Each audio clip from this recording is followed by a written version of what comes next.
Bismillahirrahmanirrahim. Assalamualaikum warahmatullahi wabarakatuh. Ikhwan dan akhwat yang dirahmati Allah Subhanahu wa taala. Bagaimana kabar Anda di kesempatan sahur di hari ini? Kembali kita berjumpa dalam program SBT, Sahur Bersama Tokoh. Di hari ini ikhwan dan akhwat, kami berada di kediaman Kiai Haji Ahmad Satore Ismail di Pondok Pesantren Al Hasan di Jalan Jambu Ujung, RT 3 RW 11 Jati Makmur, Pondok Gede, Bekasi. Saat ini beliau menjabat sebagai Ketua Umum Ikatan Dai Indonesia, dan kita akan berbincang tentang bagaimana Ramadan di kala pandemi. Assalamualaikum warahmatullahi wabarakatuh, Pak Kiai. Waalaikumsalam warahmatullahi wabarakatuh. Sehat Pak Kiai? Alhamdulillah. Baik. Kesibukannya apa ini Pak Kiai di bulan Ramadan? Jadi yang paling inti itu bagaimana saya tetap bisa mendidik santri, ya, setiap hari bagaimana memaksimalkan bagaimana bulan Ramadan agar mereka lebih tarkis, memusatkan pada tilawatul Quran, hifdzul Quran, dan murojaah, hafalan. Itu. Dan dengan masih ngajar terus setiap hari Kamis dan hari Senin dari pagi sampai sore, itu masih ngajar di UIN tapi melalui daring. Dan kegiatan-kegiatan lainnya dengan Ikatan Dai Indonesia, ya, ada seminar, ada kajian rutin di Ikatan Dai Indonesia, ada mengisi kajian kitab Ihya Ulumuddin setiap hari Sabtu. Setiap subuh saya mengisi pengajian kitab Ayyuhal Walad di depan para santri semuanya, dan kegiatan-kegiatan yang lain kaitannya dengan dakwah. Sibuk Pak Kiai? Biasalah. Ya, karena ternyata manusia kalau ingin hidup itu perlu banyak gerak, banyak kesibukan. Usia sekarang sudah berapa Pak Kiai? Usia masih muda saya, baru 65. Oh subhanallah, tapi tidak kelihatan 65 Pak Kiai. Ya kelihatannya saja, tapi umurnya sudah 65, mudah-mudahan awet tua. Amin. Nah, ini awet tua ya, bukan iya, awet muda tua. ya. Kan mudanya sudah lewat gitu. Kalau menurut ini para pakar-pakar barat itu usia tua itu setelah umur 70 ke atas. Jadi sekarang berarti sebelum 70 masih muda sebenarnya. Masih muda begitu. Masih banyak gerak ke sana kemari. Begitu. Bahkan banyak yang jadi Perdana Menteri setelah umur 90 tahun kan. Ada yang kayak Mahathir Muhammad. Ada yang sudah umur 70 masih semangat untuk jadi pejabat, itu kan sudah masih banyak. Ada yang ingin calon jadi wakil presiden udah umur 70 tahun ke atas. Masih semangat. Maka umat Islam itu sebenarnya harus semangat, tapi untuk bagaimana mengabdi kepada Allah SWT. Di usia yang masih bisa dikatakan muda begitu ya, apa yang tips-tips Pak Kiai sehingga saat ini masih terlihat sehat Pak? Alhamdulillah semuanya itu rizki dan nikmat dari Allah SWT. Kita sudah memiliki rizki dari Allah, ya, di kapling-kapling dari Allah sekian dari sisi kemampuan itu Allah sudah memberikan batasan-batasannya. Ya, ini tidak lepas daripada nikmat dari Allah yang diberikan kepada saya. Namun upaya sebagai orang yang ingin banyak memberikan manfaat kepada orang lain itu ya tentunya aktif dalam banyak hal. Sebab kalau tidak gerak itu nanti nggak berkah. Kata orang-orang fil harokati barokah. Kalau dalam ada gerak itu banyak keberkahan. Nah, ini penting sekali aktivitas ketemu dengan manusia untuk mengajar, untuk berdakwah. Nah, kalau diam saja maka kemungkinan akan cepat sakit. Nah, gerak itulah yang membuat segala-galanya gerak. Ya, otaknya tetap gerak, hatinya juga gerak. Dan memang cirinya untuk bisa berbahagia agar umur panjang itu memang memiliki hati yang lapang, toleran, ya, gampang memaafkan orang, itu insya Allah punya hati yang jembar, nyaman dan bahagia. Jadi itu tipsnya ya. Yang penting Ya, hati selalu senang. ya hari tenang dan ketenangan itu tentunya ya perlu dicapai dengan zikir, banyak istighfar, dengan sholat, dengan ibadah. Kalau ibadahnya kuat, ya mudah-mudahan Allah memberikan banyak kesehatan. Nah, ini penyakit itu banyak muncul dari dalam. Ya, darah tinggi, kemudian Liver, liver, segala jantung. macam termasuk diabetes itu dari dalam. Kalau hatinya tidak bisa dikelola dengan baik, akan banyak penyakit. Nah, itulah pentingnya mengelola hati melalui ibadah, melalui zikir, istighfar, sehingga nyaman, tenang begitu. Baik. Nah, ikhwan akhwat, di waktu sahur ini kami berada di Pondok Pesantren Al Hasan di Jalan Jati Makmur, Pondok Gede, Bekasi. Tadi Pak Kiai sudah menyebutkan di awal perbincangan kita bahwa salah satu kesibukan beliau juga mengajar di pondok pesantren ini. Pak Kiai bisa diceritakan sedikit ataupun banyak, terserah Pak Kiai gitu ya, tentang pondok pesantren ini, Pak. Ada berapa santri yang ada di sini, Pak? Kalau saya tadi sedikit berkeliling, ini putra semua ya, Pak ya? Ini memang komplek santri putra ini. Yang putri di sebelah sana, masuknya dari pintu lain. Ya, dan punya gerbang sendiri terbatas ya di sebelah ya sekitar 300 meter dari putra. Karena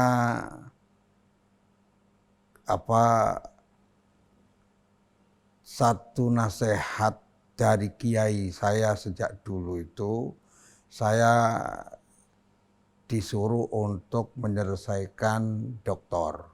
Padahal waktu itu saya sedang masih SMA.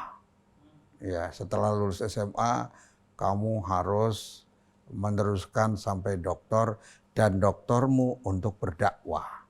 Oleh sebab itu setelah saya selesai tahun 90 di Mesir, itu saya ya cuma kerjanya dakwah. Di antara dakwah itu adalah ya mendidik, membangun pesantren, ya terus kegiatan-kegiatan yang kaitannya dengan dakwah. Maka dengan kawan-kawan bisa membentuk Ikatan Dai Indonesia itu karena memang nasihat dari guru, kamu harus menggunakan doktormu untuk berdakwah. Ya, dakwah tentunya mengajar di UIN juga dakwah karena kerja itu punya misinya itu kan minimal 3 kerja itu. Jadi walaupun kerja di UIN atau kerja di mana misinya itu harus 3. Pertama adalah untuk nasrul fikrah, untuk menebarkan dakwah Islam yang indah, Islam rahmatan lil alamin. Yang kedua adalah tanmiyatul kafaah, untuk menguatkan keahlian, yaitu kemampuan spesialisnya. Kemudian yang ketiga adalah kasbul ma'isyah, dapat gaji. Jadi dakwah itu dalam kerja itu minimal 3 itu. Ya. Atau kalau tidak ya salah satunya. Begitu. Jangan sampai nggak ada, tiga-tiganya nggak ada. Kalau tiga-tiganya nggak ada, tinggalkan kerjaan itu. Nah, karena begitu kemudian saya setelah datang dari Mesir langsung membangun, ya istilahnya dengan kawan-kawan semuanya, dengan bantuan kawan-kawan, saya sendiri nggak mampu bisa membangun banyak pesantren, ya mulai dari pesantren orang tua sendiri menghidupkan, yaitu pesantren tahfidz Darul Furqon di Cirebon, kemudian Darul Bayan di Banten di tempat mertua, kemudian ya bersama kawan-kawan juga membangun istilahnya pesantren Husnul Khotimah di Kuningan, ya, pesantren Sukabumi, pesantren di sini ini tahun 2007. Jadi mulai dari 2007 ini yang saya tunggu, makanya saya rumahnya dekat pesantren ini. Bukan di sini sebenarnya, samping itu rumah untuk mudir menurut saya, tetapi saya nggak menempatinya karena saya lebih baik bukan menggunakan wakaf, tapi menggunakan milik sendiri lah gitu. Ya kalau wakaf ini kan milik umat sehingga saya tidak. Nah santri di sini ya, seluruhnya putra-putri karena ini kecil di sini hanya cuma 1,5 hektar putra-putri itu. Ini 1 hektar, di sini ada 500 lebih.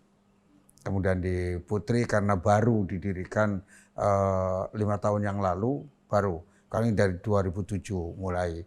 Nah di Putri 300-an, jadi sekitar 800 lebih santri putra-putri. Nah mereka diharapkan hafal Quran, kemudian bisa bahasa Arab dengan baik, diajarkan ya kejiwaan yang mampu untuk menyiapkan generasi masa depan, jiwa keikhlasan, jiwa kesederhanaan, jiwa ukhuwah Islamiyah, termasuk thalabul ilmi. Nah, jiwa-jiwa itu ditanamkan, jiwa untuk kemandirian, karena pesantren itu menanamkan kemandirian. Nah, kalau orang Islam ya generasinya ikhlas, tidak mungkin bisa digoda dengan uang, karena kerjaannya lillah.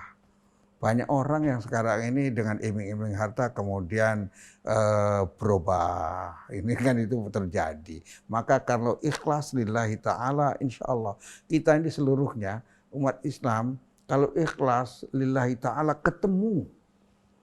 Walaupun di ujung manapun. Walaupun berbeda ormasnya, berbeda partainya, kalau lillah akan ketemu. Karena tujuannya satu, kepada Allah. Jadi gampang melihat orang itu ini bisa ketemu apa tidak. Bisa ketemu kalau semuanya lillah. Nah, kalau lillah sama dengan siapapun. Kalau tujuannya satu lillah, ketemu. Kita ketemu di Arafah, ketemu di Mina, ini orang-orang yang menjadi lillah. Kalau yang nggak lillah kan istilahnya ya bisa, mengapa jamaah haji itu bisa ketemu di Arafah? Karena lillah semuanya. Kalau yang nggak lillah, hajinya bukan ke Arafah sana, ke yang lain. Sama dalam berbagai aktivitas, dalam berpolitik pun akan ketemu kalau lillah. Kalau bisa berbeda itu karena bukan lillah. Ada yang untuk materi, jabatan, ini. Jadi makanya keikhlasan. Kemudian kesederhanaan itu harus ditanamkan pada anak didik kita semuanya ini, baik di SMP, di SMA, atau di mana saja, umat Islam itu menyiapkan kesederhanaan. Kalau kalau orang biasa hidup sederhana, untuk hidup kaya itu gampang, asal ada. Tetapi sederhana ini yang sulit, maka perlu ditanamkan. Dan bagaimana nanti kalau orang-orang yang biasa hidup sederhana, ketika punya atau mau diberi rezeki oleh Allah dengan kekayaan yang melimpah, tetap hidupnya sederhana, sedangkan harta yang melimpah itu nanti untuk peduli kepada yang lain, sedekah. Itu hal seperti itu yang harus disiapkan untuk generasi masa depan itu. Nah, termasuk ukhuwah, menjadi perekat umat. Semua bagaimana setiap kita itu menjadi perekat umat. Sehingga masalah-masalah khilafiyah tidak akan dibahas, ya. Masalah-masalah sara nggak akan dibahas. Hal-hal yang bisa menyebabkan kita berpecah belah nggak usah dibahas itu. istilahnya. Kecuali dalam studi yang tenang, bagaimana untuk menyelesaikan problemnya itu, yang harus bahasnya itu. Menyelesaikan problemnya, tetapi nggak boleh membahas sesuatu yang akan memunculkan problem perpecahan itu. Yang memunculkannya, tapi bagaimana bisa meredamnya. Tadi Pak Kiai menyebutkan ada 4 lokasi pesantren di Cirebon, Jakarta, kemudian di Banten, dan satu lagi di Kuningan. Dari Di Sukabumi ada. Sukabumi. Dari beberapa lokasi ini paling besar di mana Pak Kiai? Kalau yang besar, saya semuanya itu jadi pembina itu. Ya, yang paling besar ya Kuningan. Kuningan itu ya sekitar lebih dari 4.000 santri, putra-putri. Ya, tanahnya juga lebih dari 10 hektar. Kalau di sini cuma 1,5 hektar, makanya 800 saja sudah pengap. Makanya mohon doa dari para pemirsa TV Rasil, kami sedang membebaskan tanah di Cariu, Jonggol, sekitar 15 hektar. Sudah kita beri DP-nya, sudah ini sampai Desember insya Allah selesai. Itu. Ya, mudah-mudahan di 15 hektar itu. Karena di sini sudah pengap sekali. Jadi nanti akan dipindah? Yang enggak, di sini tetap menjadi proyek unggulannya.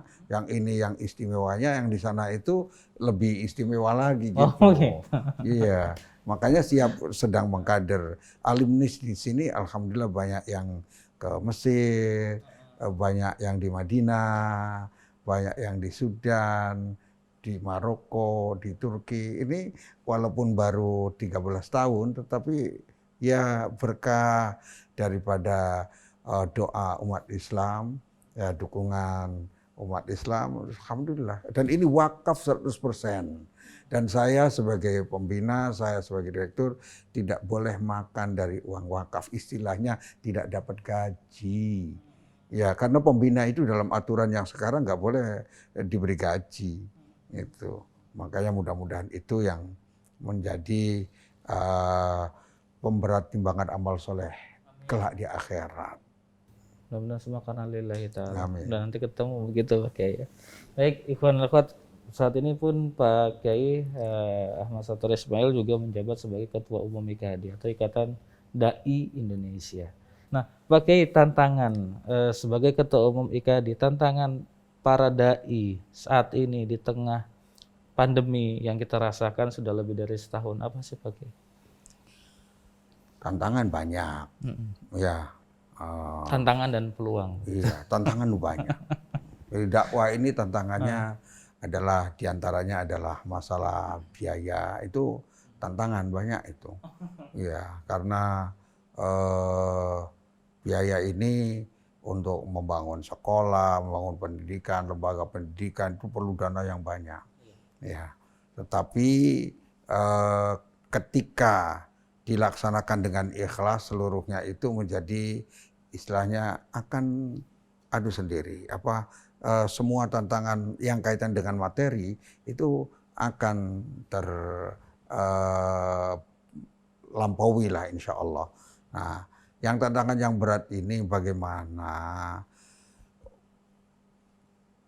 memberikan hal yang terbaik untuk membangun peradaban di Indonesia, peradaban yang Islami. Nah, ini perlu orang-orang yang hebat-hebat, yang karena peradaban itu munculnya dari apa yang dilakukan oleh manusia. Kalau manusianya hebat, manusianya berotak besar, maka hasilnya akan bagus. Tapi kalau manusia-manusia sangat materialis, ya memikirkan dirinya sendiri, keluarganya saja repot, bagaimana bisa memikirkan yang besar. Jadi kita memerlukan otak-otak besar, manusia-manusia yang berwawasan luas untuk bisa ya bersama-sama membangun generasi yang berotak besar. Ya, kalau orang otaknya kecil ini repot itu. Nah, karena yang dipikirkan yang kecil-kecil. Maka dulu ada seorang Umar bin Khudaij itu ketika didatangi seseorang, "Tuan, saya ingin menanya hal-hal kecil." Ya, kata Umar bin Khudaij, kalau menanya yang kecil sama orang kecil sana. Nah, karena kita mau tidak memikirkan yang kecil-kecil, yang detail-detail itu beda lagi. Tetapi ada manusia-manusia yang memikirkan bagaimana skala besar untuk dakwah secara menyeluruh ya di Indonesia ini bagaimana khususnya ya, apalagi sampai dakwah secara mendunia, dipikirkannya panjang lebar itu kalau orang yang berpikiran besar. Nah, tantangannya itu adalah dengan munculnya aliran-aliran sesat, ya, pemikiran-pemikiran liberal, ya, kemudian juga ada sikap apatis dari umat ini terhadap dakwah. Apalagi ketika manusia-manusia sudah disibukkan dengan keduniaan, disibukkan dengan hiburan, disibukkan dengan berbagai hal yang bisa melelehkan Al-Quran, wah itu memang berat. Ya, gadget, kemudian ya kebiasaan-kebiasaan remaja, kemudian kelompok milenial sekarang ini, waduh masa depannya saya khawatir. Sebab kalau ingin melihat masa depan satu bangsa, melihat itu generasi milenialnya. Apa yang mereka hobi. Karena mereka akan penerus kita. Kita istilahnya yang lebih tua itu rata-rata kan meninggalnya duluan rata-rata. Ada juga yang masih anak-anak meninggal duluan. Tapi ini secara umum yang lebih tua itu lebih cepat meninggalnya. Nah kalau generasi depannya, masa depannya begini, ya generasi milenialnya ya orang yang sendirian dengan HP-nya apa semua, masya Allah, kejadian-kejadian itu ya memang akan menghasilkan manusia-manusia yang individual, manusia yang kurang peduli dengan orang lain. Nah, tantangannya itu berat dari sisi ini, sehingga perlu seluruh umat Islam menyiapkan generasi yang peduli dengan dakwah, peduli dengan kegiatan-kegiatan keumatan. Apalagi masa pandemi. Masa pandemi ini banyak dari sisi ekonomi banyak yang jatuh, ya. Dan itu apalagi yang di kota. Kalau yang di daerah itu banyak yang nggak merasakan adanya pandemi. Ya di kampung-kampung itu tidak merasakan adanya pandemi. Sehingga kalau kita pakai masker itu dianggap barang aneh itu di kampung itu. Nah, tapi ekonominya itu banyak yang lemah, banyak yang bangkrut, para pegawai negeri banyak yang di PHK, dan itu setiap ekonomi semakin terpuruk itu semakin menambah problem dakwah. Ya. Kalau ada ungkapan kadal fakru ayakuna kufron, kemiskinan itu bisa mengarah kepada kekufuran, akhirnya orang semau-maunya, yang penting makan, untuk makan aja sulit, ya sampai ada kata-kata yang kurang indah kan, ya yang haram saja sulit apa yang halal. Ya itu kan kata-kata terbalik, justru karena yang haram itu sedikit, yang banyak itu yang halal di dunia ini. Justru yang halal itu jauh lebih mudah daripada yang haram. Itu jauh lebih mudah, hanya perasaan orang-orang yang sudah dibalik oleh setan. Jadi masa pandemi ini lebih berat sebenarnya dakwah itu. Karena apa? Ya orang-orang masjid-masjid yang biasanya ada pengajian, kumpul-kumpul, jabat tangan. Padahal ketika ada jabat tangan, ketika ada kumpul itu, di situ ada ukhuwah, ada keberkahan. Nah ketika tidak ada jabat tangan, tidak ada bertemu muka, ini yang akan merugikan umat. Wallahu a'lam. Tapi yang saya aneh itu di masa pandemi, pasar padat, ya sampai busway saja sudah mulai padat, tapi mengapa masjid tidak boleh padat? Itu yang saya bertanya-tanya, mengapa kalau ya tempat pertemuan banyak yang padat, tapi kalau masjid nggak boleh padat. Ya, wallahu a'lam itu. Makanya ini menambah problem dakwah. Karena yang biasanya bulan Ramadan banyak mendengarkan ceramah. Nah, sedangkan kalau menggunakan daring dari satu sisi memang di masa pandemi ini bisa meningkatkan ibadah spiritualnya para dai dan umat Islam. Menambah karena zikirnya banyak, tilawatul Qur'annya banyak, dan tidak banyak jalan-jalan. Ya, kalau ceramah lewat daring itu baru dari sini kemudian ke sini, beda jam saja kan sudah bisa. Tapi kalau dengan langkah kan, wah, kalau dari Jakarta Selatan ke Jakarta Utara agak susah itu. Oh, ya waktunya banyak. Dan mulai orang Islam, wardai menggunakan YouTube, menggunakan segala macam ya TV apa itu semakin mudahnya di bidang IT semakin banyak dakwah secara online. Jadi nampaknya ya inna ma'al usri yusra. Ada kata-kata inna ma'al usri ma'a. Jadi bersama adanya satu kesulitan di sana banyak kemudahan. Bahkan kata-katanya itu inna ma'al usri, al-usr itu ma'rifat. Jadi ada satu kesulitan, banyak kemudahannya, puluhan. Itu sebenarnya yang ini. Jadi ada kesulitan masalah pandemi ini, ekonominya apa, tapi Allah memberikan pembuka-pembukaan lain. Dan betapa banyak orang ini yang istilahnya punya amalan-amalan yang tersembunyi. Ya zikirnya tersembunyi, tahajudnya tersembunyi, banyak yang ketika itu banyak tersembunyi. Inilah pentingnya untuk mengkaji dampak positif dari dakwah pada pandemi ini adalah munculnya dai-dai lewat YouTube. Ya mudah-mudahan ikhlas semuanya.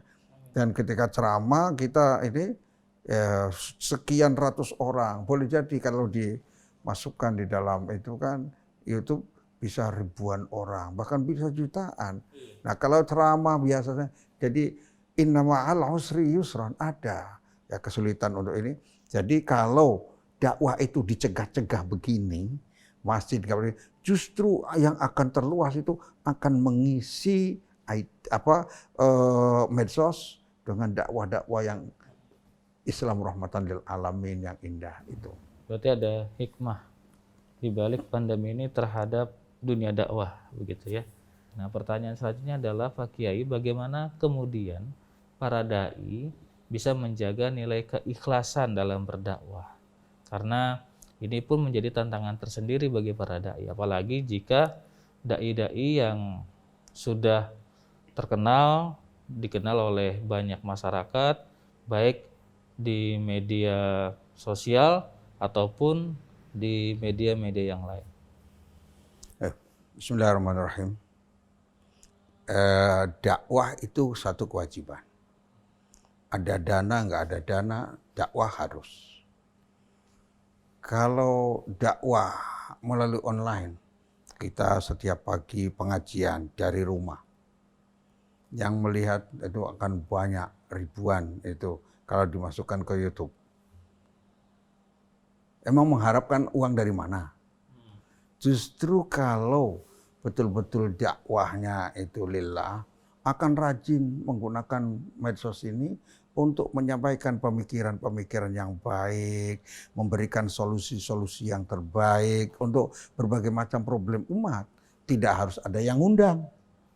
Ya, tidak harus ada acara besar. Nah, ini yang barangkali justru orang-orang yang umpamanya makar ingin membuat dakwah itu mati, justru akan kecewa ketika umat Islamnya terus bergerak dengan mengisi medsos dengan dalam berbagai macam kegiatan. Ya, entah itu kajian subuh, entah kajian duha, kajian zuhur sendiri saja. Ya, nyampaikan, kemudian diupload.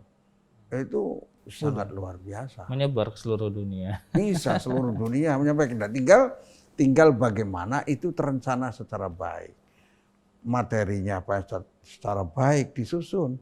Sehingga Islam ini ya kalau diketahui banyak orang tentang keindahan Islam, kemukjizatan Islam, bisa banyak terbuka. Ya masa pandemi saja banyak membuat orang bisa masuk Islam gara-gara pandeminya. Ketika orang melihat orang Islam itu harus cuci tangan, apa segala macam, ternyata banyak. Ya, semakin kuat setan dan pendukungnya itu untuk menjelekkan Islam, justru di situ umat Islam itu istilahnya akan banyak pendukung-pendukung baru. Ya karena Allah untuk memberi petunjuk itu gampang menurut Allah itu. Allah semuanya bisa dijadikan muslim semuanya bisa. Allah menghendaki, tetapi ini kan untuk perjuangan para dai, umat ini sejauh mana kreativitasnya, inovasinya dalam berdakwah itu tantangan yang luar biasa. Kalau saya melihat ayat ya, walladzina jahadu fina lanahdiyannahum subulana. Orang-orang yang bermujahadah di jalan kami itu. Akan kami berikan petunjuk-petunjuk jalan yang banyak itu menuju Allah Subhanahu wa taala. Jadi ketika kita tetap bermujahadah, setiap muslim bermujahadah, setiap dai bermujahadah, ketika setiap pendidik bermujahadah, para pemimpin akan mendapatkan jalan-jalan menuju Allah sangat banyak. Menuju ridho Allah sangat banyak, menuju kemajuan sangat banyak. Kalau bermujahadah, repotnya banyak orang-orang yang ya malas, tidak bermujahadah. Ini tantangan yang luar biasa untuk itu. Nah, maka dakwah itu ya di era pandemi karena bermujahadah, maka caranya pun sesuai dengan era pandemi. Disesuaikan. Yang tadinya tidak mengenal IT, banyak guru-guru, ustadz-ustadz yang pinter itu ya. Banyak kegiatan-kegiatannya. Dan keikhlasannya akan terjaga. Karena apa? Kita mau dapat dari mana? Oh iya kalau mau menjadi YouTuber, kemudian ada, ya itu sih kalau ada. Tidak bisa diharapkan, yang penting bagaimana umat Islam ini punya rencana besar, apa saja materi-materi yang perlu disampaikan, si fulan begini. Nah ini perlunya ada pertemuan para umat Islam ini untuk menyusun seperti itu programnya. Kaitannya dengan ekonominya, bagaimana bisa dibangkitkan. Seharusnya masa pandemi ini bisa membangkitkan ekonomi umat loh. Ya, yang biasanya harus ke tempat supermarket ini, umat Islam bisa ternyata ya dalam satu masjid besar, ya ternyata samping kanan kirinya, desa kanan kirinya ada yang memproduksi tahu, ada yang memproduksi ini itu kalau dikoordinir secara baik oleh masjid akan membangkitkan. Dan itu cuma untuk masalah retail ini ya diperhatikan akan membatasi ya ekonomi umat itu tambah bangkit. Jadi konglomerat yang menguasai ekonomi dari hulu ke hilir bisa dipatahkan dengan adanya kegiatan-kegiatan seperti itu. Dan itu kalau sampai ke daerah, karena di daerah itu alhamdulillah di daerah ini banyak tidak terpengaruh dengan supermarket ya. Mereka hidup dari kampung sendiri, kemudian buat sendiri, cari ikan sendiri, tidak tergantung. Ya, kalau ada sekarang ini ke toko-toko ya, yang Maret itu ternyata mengumpulkan dana dari Jakarta, Jabodetabek itu boleh jadi lebih dari 60% dari semua keuntungan se-Indonesia. Jadi di sini, saya melihat ya potensi daerah akan bangkit kalau seandainya ini terus kondisinya begini. Tapi terkadang masjid atau masjid-masjid tidak menangkap potensi-potensi ini, Pak Kiai. Kalau begitu, apa yang salah terhadap konsep ini? Apakah memang masjid yang tidak peka, ataukah memang umatnya sendiri pun yang terkadang juga ketika berbelanja lebih memilih di luar? Permasalahannya memang banyak, kompleks. kesadaran umat sendiri untuk membangkitkan umatnya sendiri, ekonomi umat sendiri kurang. Ada orang yang pragmatis, yang penting gampang. Nah, tidak ada nilai perjuangannya. Kalau di sana lebih murah Rp1 saja, sebenarnya 1.000 saja, apalagi 1.000. Oh, udah ke sana semuanya. Yang di sini bisa ditinggalkan itu. Ini problem memang. Maka tadi dibangun daripada kekuatan akidah itu. Kalau orang sudah memiliki kekuatan akidah, dia lebih mengutamakan masalah ukhuwah, persatuan akan berbeda. Oh ya, saya kesini nih karena orang ini kalau untung juga akan mengeluarkan zakat. Kesini itu kan akidah.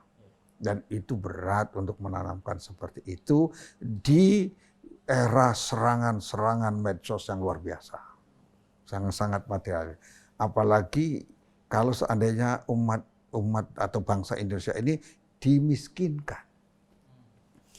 Kalau dimiskinkan berarti akan banyak orang-orang yang menurut mereka yang ingin memiskinkan ini, banyak orang-orang yang bisa pindah agama, akidahnya minimal tidak peduli lagi dengan dakwah karena miskin, mikirin makan minum perut saja susah, bagaimana mau dakwah, dan itu berbahaya. Tapi Allah lain. Dan ini menjadi tantangan dai, yaitu membangun kesadaran umat itu sendiri, Pak, ya. Kesadaran umat untuk bisa bersama-sama dalam bidang ekonomi, dalam bidang pendidikan, dalam banyak hal bisa bersama-sama. Di masjid itu potensinya besar. Rasulullah SAW menjadikan masjid itu pusat untuk peradaban. Semuanya di masjid. Nah, apakah kita tidak bisa ya kemudian membangkitkan itu dari membangkitkan itu? Saya lihat Rasil itu nampaknya upaya seperti itu ada bagus sekali dari masjid silaturahim, kemudian upaya seluruhnya dibangkitkan apa. Dan ini kalau diberikan apa istilahnya ditularkan kepada masjid-masjid apa segala macam itu bagus. Kalau ada masjid seperti Joko Karya berusaha untuk sekelilingnya makmur apa segala macam, itu hal-hal yang baik. Mengapa kita tidak bisa tiru? Ya, jadi hakikatnya ayat yang saya baca tadi, kalau orang-orang yang bermujahadah di jalan kami akan diberikan jalan-jalan untuk menuju Allah Subhanahu wa taala. Walladzina jahadu fina lanahdiyannahum subulana. Problematika yang banyak, yang besar akan banyak solusinya ketika kita bermujahadah. Yang kurang umat ini bermujahadah. Ya, sedikit langsung lemas ini itu.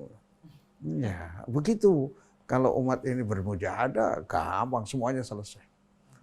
Bukan sekedar manjada wajada ya. Kalau manjada wajah kan usaha. Tapi mujahadah ini lahir batin. Pendekatan kepada Allahnya kuat, ya, tapi juga usaha secara duniawi kuat. Itu mujahadah itu.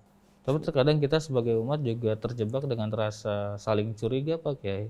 Nah, ini bagaimana, Pak Kiai? Ya, orang saling curiga itu kan karena akidahnya nggak kuat.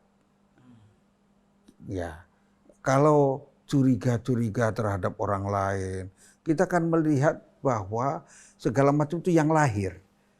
Nahkumu bidzahir, la nahkum bisarair. Lahirnya apa? Yang diucapkan apa? Yang dilakukan apa? Itu kan itu saja. Kalau seorang lahirnya ngomong begitu, ya itu lahirnya saja dilihat. Apa di belakangnya, wallahu a'lam. Kita serahkan kepada Allah kalau masalah yang sarair itu. Nah, kalau mengapa harus curiga? Kalau ada ini ingin maju, ini ingin maju, oh bagus. Insya Allah akan ketemu kalau semuanya berusaha. Yang bahaya tadi, bahwa munculnya saling curiga, munculnya suudzon, ya, maka kamar-kamar itu jadi berantakan. Nah, surat Al-Hujurat itu kan memberikan batasan-batasan apa yang supaya tetap menjadi rumah yang nyaman, ya hujuratnya itu punya kelebihan masing-masing gitu kan. Seluruhnya disatukan jadi satu rumah. Yaitu rumah umat Islam ini. Ya bermacam-macam ormasnya, tidak masalah. Ya, bermacam-macam radionya, bermacam-macam, tidak bermasalah selama tidak saling tonjok-menonjok, menjelekkan, membid'ahkan, mengkafirkan. Saya kira akan indah. Ya, semuanya menuju kepada Allah, tidak menuju kepada kelompoknya. Hmm, hmm. Baik.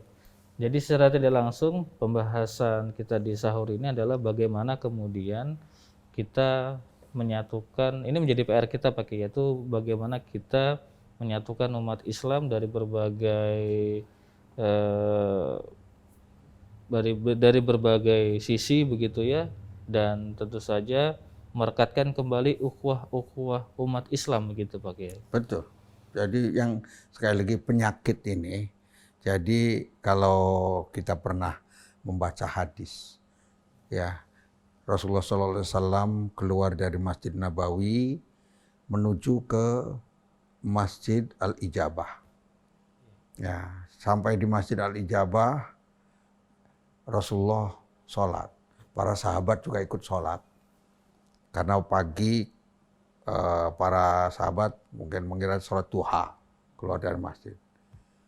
Setelah sholat Rasulullah berdoa. Panjang. Setelah sholat ditanya, apa yang kau minta ya Rasulullah? Saya meminta 3. 2 dikabulkan, 1 nggak boleh diminta. Ketika ditanya, apa yang dikabulkan? Saya meminta kepada Allah, kata Rasulullah SAW, agar umatku tidak dihancurkan dengan kekeringan. Allah kabulkan, insya Allah umat ini, umat akhir zaman tidak akan diberi kekeringan, seluruhnya tidak akan. Ada daerah kampung yang kering, tapi tempat yang lain masih banyak yang nggak kering. 1. Yang kedua adalah meminta agar umatku tidak dihancurkan dengan ditenggelamkan kayak zaman Nabi Nuh. Dikabulkan. Walaupun ada tempat yang banjir, ya daerah yang daerah tinggi nggak banjir, daerah yang lain nggak banjir, itu. Tapi yang ketiga mau diminta, jangan ditanya yang itu, jangan ditanya. Apa yang ketiga yang mau ditanya itu? Ya Allah, jangan kau jadikan umatku ini dihancurkan karena perpecahan. Kata Allah, jangan kau minta itu. Ya karena memang bagaimana Al-Quran menyuruhnya bersatu. Ya, kemudian artinya kalau ada orang melanggar tidak bersatu ya mesti kehancuran. Ya. Jadi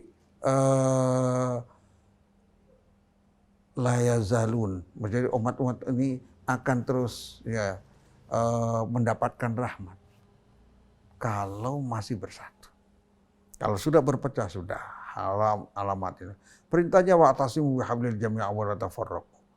Dilarang berpecah belah. Nah, itu kemudian dikabulkan berpecah belah nggak dihancurin. Artinya mau bertentangan karena Allah kan yang merencanakan semuanya Allah. Ayat Al-Quran dari Allah. Maka masa ada ayat yang bisa bertentangan dengan itu. Maka jangan kau minta itu. Artinya umat Islam ini harus fokus untuk bagaimana mempersatukan umat, perekat umat. Maka setiap orang yang keluar dari pendidikan harus menjadi perekat umat. Nah, bagaimana untuk menjadi perekat umat? Ayat Al-Qur'annya jelas. Umat ini berukhuwah kalau imannya kuat. Innamal mu'minuna ikhwah. Hanya orang-orang mukmin saja yang bisa berukhuwah. Artinya kalau ada orang yang tidak bisa berukhuwah, ada satu masalah dalam keimanannya. Sehingga perlu keimanan itu ditanamkan. Nah, dari luar kalau ingin merusak akidah apa segala macam itu memang proyeknya pendukung-pendukung ya setan. Begitu. Nah, perlu untuk menguatkan ini masalah bahwa kalau kita imannya lillahi ta'alanya, iman dengan rukun iman yang 6 itu kita kuat, insya Allah kita bersatu. Apakah saya akan curiga pada antum? Karena kalau iman dengan siapapun nggak boleh kita itu kan suudzon itu, ya apalagi sampai memusuhi, hasud, dengki apa itu nggak boleh ada pada muslim itu. Baik. Pakai ada satu lagi tantangan para dai di era saat ini adalah masalah radikalisme, intoleransi ya, dan juga terorisme. Bagaimana kemudian para dai bisa menghindarkan hal ini untuk mengajak kepada umat yang lembut, namun dia tetap beriman dan juga tegas terhadap kekufuran. Islam itu agama indah, agama lembut, agama kasih sayang. Maka orang yang ngerti agama Islam pasti lembut, pasti memiliki kasih sayang, pasti peduli kepada orang-orang yang miskin, peduli kepada orang-orang yang berkekurangan, peduli terhadap orang-orang yang ditindas, mesti. Kalau dia mengerti Islam secara utuh. Nah, kalau ada yang memiliki sikap radikal, ini kemungkinan kurang mengerti Islam secara utuh, atau kemungkinan ya karena tidak memiliki pengetahuan Islam secara utuh, kemungkinan diproyek orang lain untuk jadi radikal. Jadi radikal yang ada pada orang itu bisa diproyek, ya dimiskinkan, ditekan, kemudian mengucapkan hal-hal yang bisa membuat resah. Ya, ini kalau orang Islam ngerti agama Islamnya secara utuh, ya nggak ada yang radikal. Ya. Dari ulama-ulama terdahulu, ya saya belajar di pesantren itu lama, pesantren tradisional, pesantren modern, itu guru-guru saya itu masya Allah, ya nggak ada itu yang radikal. Istilahnya mereka ini menyuruh kita itu untuk banyak beribadah, banyak menolong orang, ya bersikap lembut, akhlak yang mulia, dan itu ditanamkan sejak dulu. Nggak ada yang ngajak-ngajak radikal itu. Karena ketika berbicara masalah jihad, jihad itu macam-macam. Ketika dalam kondisi aman seperti ini, jihadnya jihad dengan taklim, dengan tabligh, dengan dakwah, jihad dengan ekonomi, jihad macam-macam jihad itu. Iya. Tidak harus dengan kital ya. Ya itu kan kalau kondisinya berbeda. Iya. Kalau kondisinya di Palestina beda lagi dengan Israel itu. Musuh yang penjajah. Tapi di kondisi seperti Indonesia yang aman, kalau nggak ada yang memusuhi umat Islam Indonesia ini ya akan aman. Itu. Jadi jihadnya juga bermacam-macam. Pendidikan itu jihad. Ekonomi juga jihad. Bagaimana umat ini tidak punya utang, bangsa tidak punya utang, negara punya utang, itu kan inginnya merdeka itu kan. Orang kalau punya utang bisa merdeka enggak? Ya kita punya utang pada seseorang, ketemu aja malu. Ya, artinya enggak merdeka hidupnya orang pribadi kalau punya utang. Tentunya itu kan ekonomi, dalam bidang ekonomi, mujahadah, membangkitkan ekonomi itu termasuk mujahadah, begitu. Dan menanamkan Islam yang rahmatul alamin. Kalau ada orang-orang yang istilahnya menjelek-jelekan orang lain, kelompok lain, yaitu seharusnya tidak boleh terjadi. Ya, mengkafir-kafirkan orang lain, membidah-bidahkan orang lain seharusnya nggak boleh terjadi. Ya. Itu kalau umat Islam itu dalam berdakwah ya lembut. Rasulullah mencontohkan dalam dakwanya juga lembut. Allah pun ya menyuruh Nabi Musa, Nabi Harun itu kepada Fir'aun yang jahat saja suruh lembut. faqula lahu qawlan layyinan la'allahu yatadhakkaru aw yakhsha. Disuruh ngomong lembut. Jadi ngomong tetap lembut. Nah, begitu. Wah. Baik. Ikhwan dan akhwat, tidak terasa kita sudah hampir 1 jam berbincang dengan Ketua Umum Ikatan Dai Indonesia, Kiai Haji Ahmad Satori Ismail. Dan sekali lagi beliau mengajak agar para dai untuk mengajak umat kepada kelembutan, karena memang terorisme ataupun radikalisme tidak sesuai dengan ajaran agama Islam dan juga ajaran agama manapun. Demikian Pak Kiai ya. Baik ikhwan dan akhwat, sebagai penutup Pak Kiai di perbincangan kita di waktu sahur ini, ada kesimpulan apa yang bisa disampaikan Pak Kiai?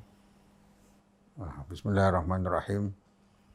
Kesimpulan yang pertama bahwa penyakit kronis umat Islam ini adalah perpecahan. Maka setiap insan muslim wajib menjadi berkat umat.